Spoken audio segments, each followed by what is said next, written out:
आज से काफी साल पहले बरसात की वो बरसती रात मुझे आज भी याद है और शायद मैं उस मनहूस काली रात को कभी नहीं भूल सकता। आज भी उस मनहूस रात को याद करके मेरे रातों की नींद उड़ जाया करती है। उस समय मैं अपने गांव में रहा करता था, मगर गांव में रहने के बावजूद भी मैं गांव वालों की तरह भूत प्रेत इन सब बातों पर विश्वास नहीं करता था। उस समय हमारे गांव में सुविधाओं की कमी जरूर थी, मगर सुकून भर भर कर था। गांव की आबादी काफी कम होने के कारण सभी लोग मिलजुल कर रहा करते थे। उस वक्त हमारे गांव में बिजली नहीं थी, तो हम रात के वक्त टॉर्च के सहारे बाहर जाया करते थे। दरअसल हुआ कुछ यूं था कि मेरे दादाजी की तबीयत कुछ दिनों से ठीक नहीं चल रही थी।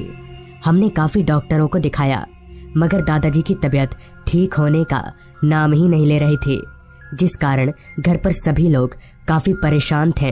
खैर, एक दो दिन बाद दादाजी की तबीयत और बिगड़ने लगी, जिस पर हम सभी ने तय किया कि दादाजी को अस्पताल लेकर जाना ही पड़ेगा। ये तय करने के बाद हम सभी मिलकर दादाजी को अस्पताल ले गए। अस्पताल ले जाने के बाद अब मेरी और पापा की ड्यूटी थी कि मैं सुबह से लेकर रात 8 बजे तक दादाजी के साथ अस्पताल में रहता था और पापा रात 8 बजे से सुबह के 8 बजे तक। रात को जैसे ही पापा अस्पताल पहुंचते तो मैं साइकिल लेकर घर के लिए निकल जाता। हमारे गांव से अस्पताल लगभग 15 किलोमीटर दूर था, तो मुझे साइकिल चलाकर आने या जाने में तकरीबन 1.5 से पौने 2 घंटों का समय लगता था। ऐसे ही एक बार जब पापा रात के 8 बजे अस्पताल पहुंचे तो मैं साइकिल लेकर घर की तरफ निकल गया। उस समय रात के 8 बजना यानी काफी रात, जिस कारण मुझे दूर दूर तक मेरे अलावा और कोई भी नहीं दिख रहा था। खैर, ये मेरे लिए कोई नई बात नहीं थी, क्योंकि मैं 3-4 दिनों से इसी तरह आना जाना कर रहा था और ना ही मैं डरता था। तो इस बात को नजरअंदाज करके मैं घर की तरफ आगे बढ़ने लगा। कुछ देर साइकिल चलाने के बाद मैं गांव के कच्चे रास्ते पर पहुंचा, तो वो रास्ता और भी ज्यादा वीरान था, जिस वजह से मैंने साइकिल की रफ्तार और बढ़ा दी। अभी मैं आगे बढ़ ही रहा था कि तभी मुझे कहीं से पायल छमछमाने की आवाज सुनाई पड़ी। तो उस आवाज को सुनकर मैं एकदम से हैरान हो गया कि भला इतनी रात गए कौन होगा। ये सोचकर मैंने अपनी साइकिल रोकी और अपने आसपास देखने लगा कि ये आवाज आ कहां से रही है।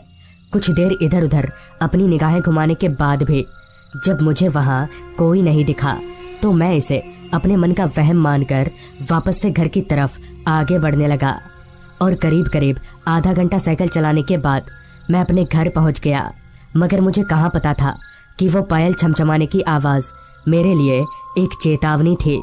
खैर, अगले दिन सुबह से ही काफी तेज बारिश हो रही थी, जिस कारण मैं ये सोच में पड़ गया कि पापा अस्पताल आएंगे कैसे। मगर देखते ही देखते ठीक शाम के 6 बजे बारिश रुकी। तो बारिश के रुकते ही मेरी जान में जान आई और 1 घंटा इंतजार करने के बाद ठीक 8 बजे पापा भी अस्पताल आ गए। तो मैं और देर ना करके झटपट साइकिल लेकर घर की तरफ आगे बढ़ने लगा, क्योंकि मौसम बरसात का था और किसी भी वक्त बारिश आ सकती थी। अस्पताल से बाहर निकलते ही मैंने देखा कि आज रास्ते पर काफी ज्यादा अंधेरा फैला है, वो भी इतना घना अंधेरा कि मुझे सामने कुछ भी साफ साफ नजर नहीं आ रहा था। खैर, मैंने अपना टॉर्च निकाल कर जलाया, तो मेरी टॉर्च की रोशनी को घने अंधेरे ने चारों तरफ से घेर लिया। इतना ज्यादा अंधेरा देखकर मैंने जब अपनी निगाहें एक बार आसमान की ओर घुमाई, तो मैंने देखा कि काले काले बादलों ने चांद को पूरी तरह से ढक रखा है और किसी भी वक्त बारिश आ सकती है। लिहाजा मैं साइकिल लेकर काफी रफ्तार से घर की तरफ आगे बढ़ने लगा।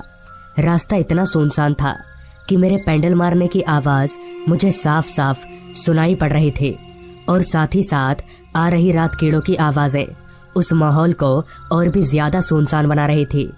अभी मैं कुछ आगे बढ़ ही रहा था कि तभी जोरदार बिजली गरजने के साथ हल्की हल्की बूंदाबांदी बारिश शुरू हो गई।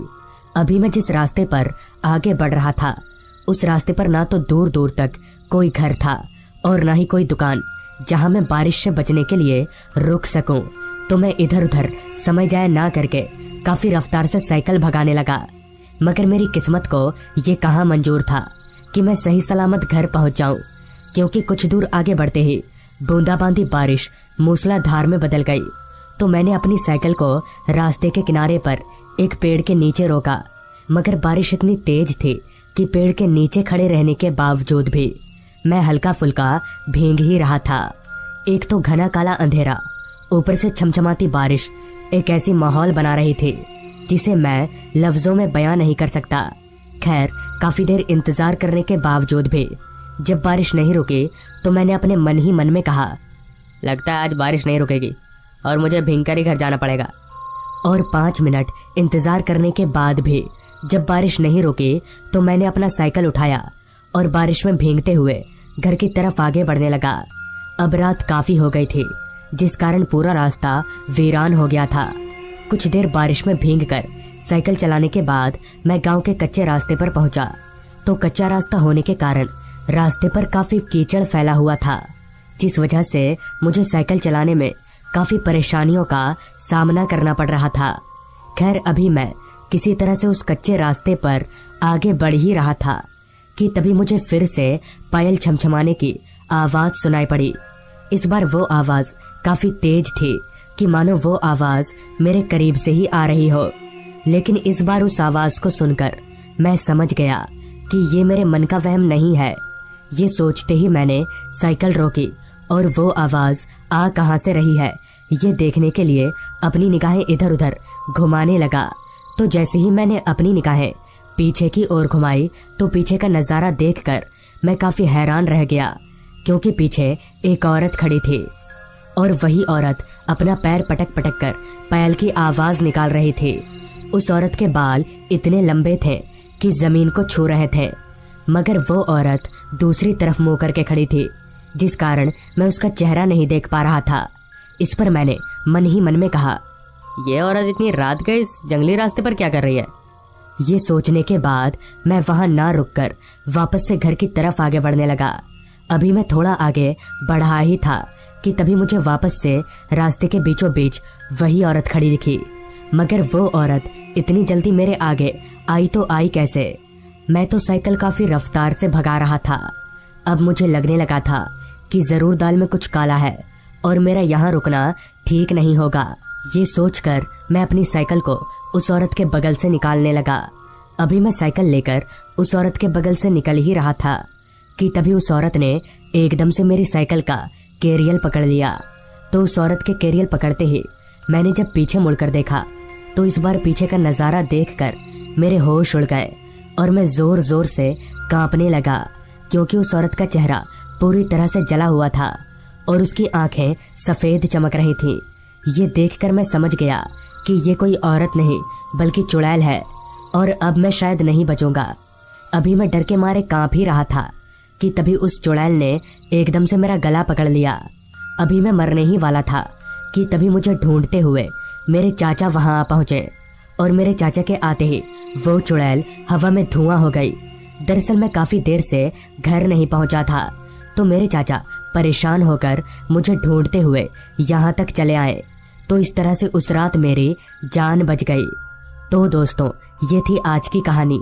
अगर आपको ये कहानी अच्छी लगी हो तो चैनल को ज़रूर सब्सक्राइब